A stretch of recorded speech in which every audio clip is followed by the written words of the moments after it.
What's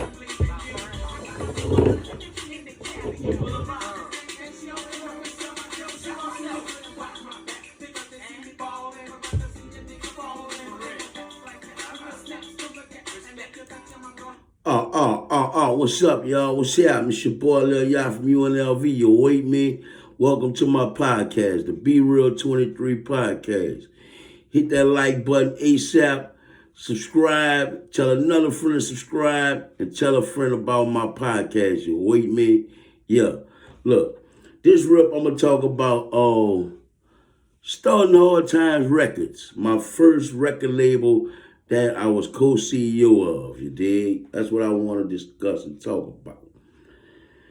Now, back in the 1999, 2000, when Cash Money was taking over doing anything again, you know what I'm saying? Lil Ya was actually working at Swagman on Broad and Bienville. I had gotten a little trouble, so the judge mandated me to get a job. I had to work for a minute, to maintain my freedom. So that's what I did in New Orleans for a second. Just so happened, I was finished my obligation right around the time my Uncle Hardy was coming home from prison. Uncle Hardy came home, had to be like the end of 99, early 2000. And when he came home, I came up with the bright idea. I wanted to start a record label and incorporate him and a couple of my street homies in it. You know what I'm saying? So we started a record label called Hard Times Records. We joined forces with our partners, like I say, his partners, but my OGs. You know, we was all co-CEOs. It was me, Applejack, WAP, Panky, and Hardy. We had 5 CEOs. And for those who don't know, I'll explain, I'll tell you a little about each one of those guys. Hardy is my uncle. He's originally from the St. Thomas Project. Everybody in the Uptown knew Uncle Hardy. A lot of industry people know Uncle Hardy from, our first album, Six and Barone. And, when I mentioned him on a payphone, that's Uncle Hardy. And Uncle Hardy is also the person that actually started us to rapping, started our first rap group, Sporty MC. So Uncle Hardy played a very pivotal role in my career until this day, you know what I'm saying? And so that's basically Uncle Hardy. Uncle Hardy always get caught up for, a lot of crime. Uncle Hardy a stepper, you know what I'm saying? To this day, older man, he cool, laid back or whatever, but his reputation is what it is. You're a stepper. I can remember half my life, my uncle gone doing time, you know what I'm saying? For something, pertaining to street shit, you feel me? So that's Uncle Hardy. On the other half, Applejack is his compadre. They around the same age and they come up basically the same. The same jacket, basically, you know what I'm saying? Only difference is Jack actually from the third wall and Hardy from the 10th wall. But by us coming up in the third wall, Hardy used to come by our house all the time. And him and Jack became real tight since juveniles. They ran the juvenile jails and shit when they was young. They done time together as juveniles, done time together as adults. Always was partners on the street, And not to mention, D-boys, you know what I'm saying? The boys was D-boys. All of them was D-boys, had it, believe they had it. I'm under that umbrella. When I decided to really, really, really get off in it, that's who I came up under, those dudes. And I'll tell you about the main dude later, you know what I'm saying? Well, anyway, after that, it was WAP. Now, keep in mind, Applejack and WAP are brothers. Okay, WAP was another one, you know what I'm saying? I mean, had it, you know what I'm saying? D-boy had it. WAP had other investments as well, like barbershops and stuff like that. You know what I'm saying? Low-key, never flamboyant and flashy. But if you know WAP. You know what I'm saying? Watt was one of the first persons uptown to have a rag top on his coat. You know what I'm saying? Shit like that. So, pretty much big baller. You know what I'm saying? That's what Watt was considered, a big baller. You know what I'm saying? Could do anything he wanted to at any given time. You know what I'm saying? Had a lot of money. I'll put it to you like that. And after that, it was Panky. Panky was one of the CEOs. Panky is Applejack and Watt nephew. You know, Panky, low pro. If you know, you know. So I ain't gonna speak much on him. All I'm gonna say is rich street nigga. Rich street nigga, for real, for real. You know, very, very low profile, very low pro. You know, coming up, I can remember Panky actually was one of the first persons I got in the game from. You know, I got something from him, and that was the first time I really started hustling. You feel me? So Panky, you know, ain't never wanted to be seen. You know, nobody really wanted to be known for being a D-boy coming up and shit. You know, it was different back then. You know, now all these youngsters, they really want people to know what they doing. But back then, we ain't want nobody to really, you know, classify, this put that tag on you that you're a D-boy. You ain't want that, you know what I'm saying? But my dudes, especially Panky never wanted that, you know what I'm saying? But yeah, Hardy came home, man, and I never forget I was working at Swagman. I just said all the CEOs of the company, right? Me, Jag, Wab, Panky, yeah, that's it. 5 CEOs. So Hardy came home from prison. The day he got out, he came on my job and he was like, "What's up?" I'm like, "What, man?" I was supervising in the seafood department, y'all. I was a seafood supervisor in Swagman. That's right, running that shit, giving all the people shit a week. You know. But he came and he was like, "Man, I'm out. What's happening, dog?" I was like, "Man, what's up?" And we hadn't talked about it already. I told him, "Man, when you come home, I'm off this paper thing, dog. We gonna hit the studio, you dig?" First, we was just thinking about me and him doing a company. You know what I'm saying? But yeah, when he came home, he asked me, "Was I ready?" I said, "Look, dog, you know, I got a check coming in, whoop de whoop. We could bounce out and head to San Antonio and start the album." You know, he had people that he had met out there. I had people I had met out there. And this all happened through Gregory D. You know, Gregory D hooked me up, told me he had a line for me and people was interested in this and that. You know what I'm saying? They just wanted some solo shit from Woo to Woo. So I immediately took my apron off, threw it down, told the manager, you know what I'm saying, "I'm out of here, bro." You know, that was it. I never looked back. That was my last job. Matter of fact, my last gig. You know what I'm saying? I done tried other stuff, being bored, you know what I'm saying, and never worked over 3 weeks since that. But that was my last real job called real job that I held down for I was there for 7, 8 months, man. I know I had to do 6 months. But I lasted 8 months or something, 7, 8 months, you know. Yeah. But that shit was crazy, man. We went to San Antonio. Actually, hold on, let me take it back a little.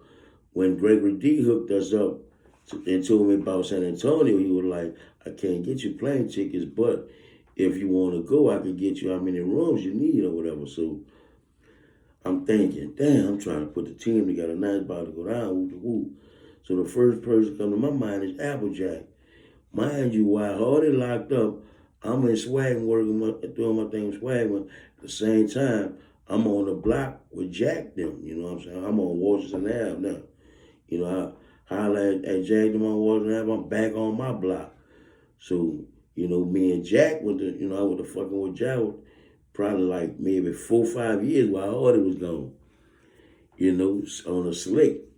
But like I said, 99, 2000, coming up to 99, 2000, maybe like 98 or something, I went back out there. Rap money had got slow. Woo de woo, you know how it is. So, nigga, got back out there, and with the fucking with Jack. So I was like, man, Gregory D got all these tickets. Let me see if Jack bought this. Man, I know Jack got some people.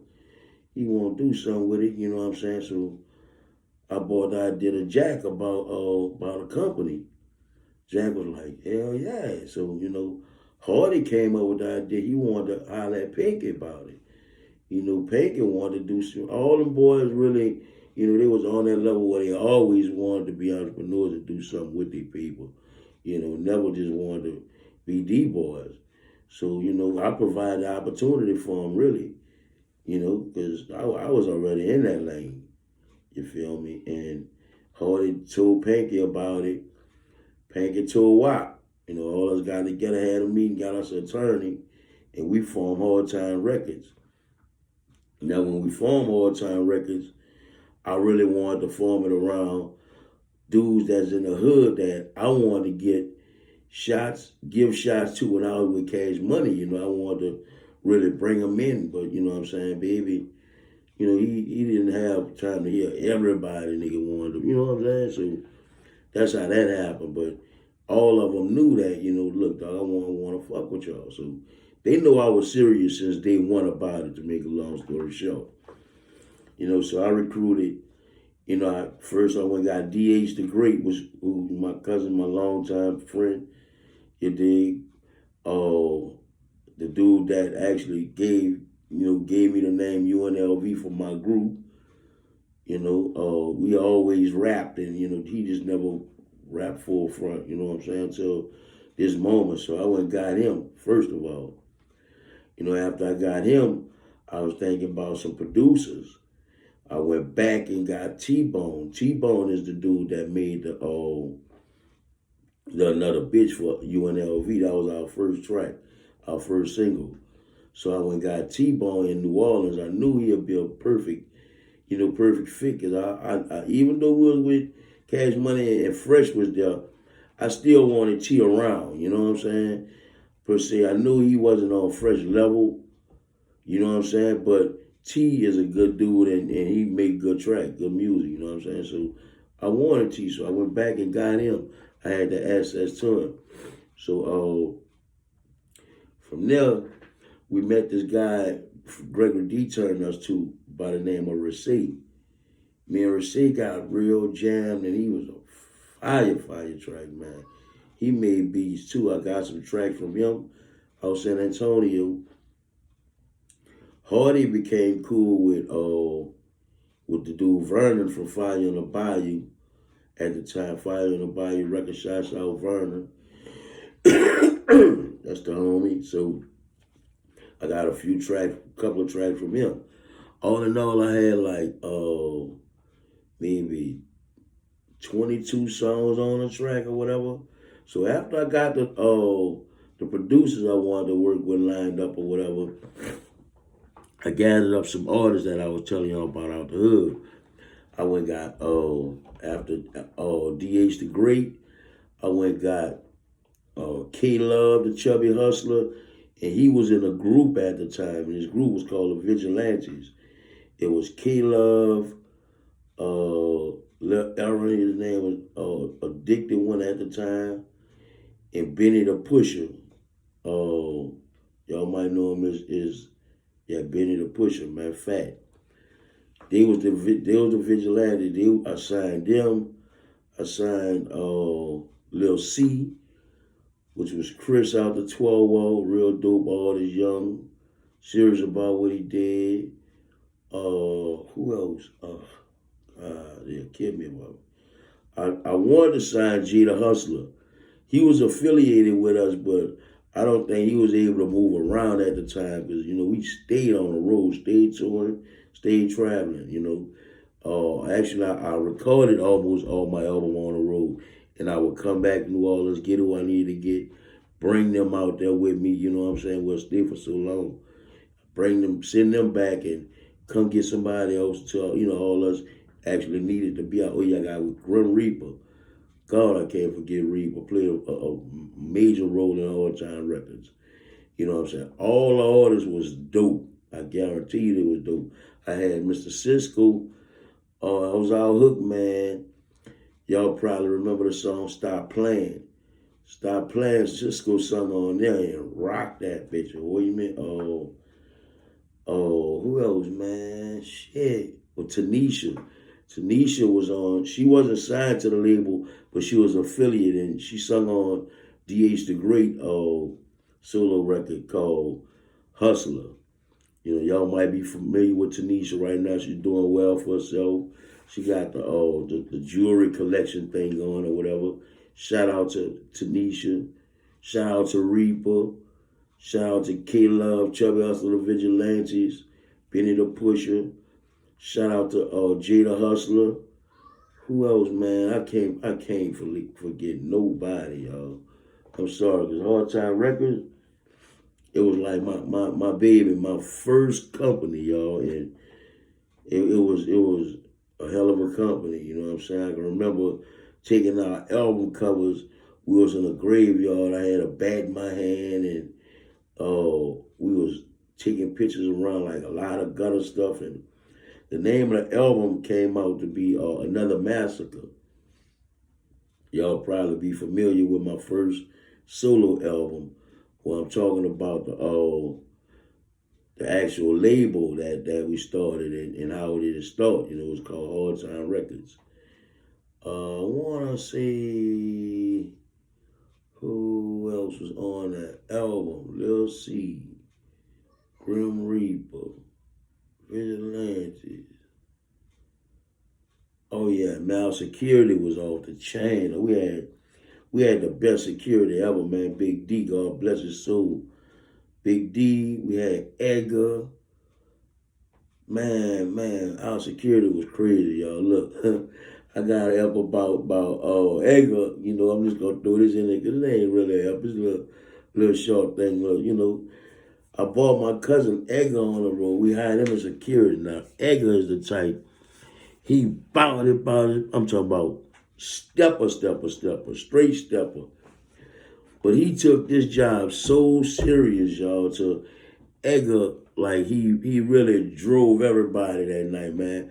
This dude called himself not going to sleep, putting his chair and getting the chair, putting it in front of my hotel room in the hallway. Talking about something, man, y'all gotta get some rest, man. Y'all, I'm doing security and this and that, and man, y'all good. We like, man, you tripping, dog. You ain't gotta do all that, man. Go get your ass in your room and chill. Edgar would not leave out that hallway, man. Hardy was like, leave him alone, y'all. Let him do what he do, dog. He say he gonna be security. That's what he mean. I'm like, man, he's that serious? That was the first night, and then after that he loosened up and really chilled and shit, you know what I'm saying? But that was the best security guard nigga ever had, man. Not just because of that, but how he moved. He moved, you know how to like, if he sees something about the escalator, you know how to put it out before it, and he have to really, you know what I'm saying, do them things or anything, you know what I'm saying? But he was a good dude, man. Still living, and my cousin, he just, he hung around maybe a year or two he lasted. But Big D, man, shouts out and rest in peace to Big D. Big D passed on us. We had just left the Rap-A-Lot compound when I told y'all about the story when we met Lil J coming from Dallas. And we stopped at the Rap-A-Lot compound for the video shoot for Gangsta Put Me Down, Ghetto Boys was doing. And we ate at Luby's, and Derek ate a whole bunch of food. You know Big D, you know. He ate a whole bunch of food in Luby's. And I can remember at the compound, he using the bathroom, and Spice One actually cracking a rib on him because he knew Spice One personally from California. So he was like, damn, you stink, boy. You lit the whole building up. Come to find out, man, we got back to New Orleans the next day. Derek didn't wake up, man. So shouts out to Big D too, dog. Hard Times Records, man. I got a lot of episodes, just as many episodes I got about Cash Money I got about Hard Times Records, man. I'm talking about we traveled in the snow, we done it all, man. I'm talking about shows with Turk on in Dallas. See, Texas area we tore up all together with Hard Times Records. Texas people bought a lot of Another Massacre product. We had a lot of merch with Hard Times Records and all kind of different stuff, and they was on it. Actually, we didn't have even though we went to like places Midwest and or East Coast, like what I'm saying, we didn't really have to go nowhere but Texas to sell that record, man. They showed love. Shouts out to Texas, not just San Antonio and Dallas and Houston. I'm talking about San Laredo, Austin, Killeen. A lot of different places in Texas supported Another Massacre, man. That's my ep about Hard Time Record right now. You heard me, man? You dig? And I'm a ride out and leave y'all with that. Holla back. Tell a friend about my podcast. You know how I go.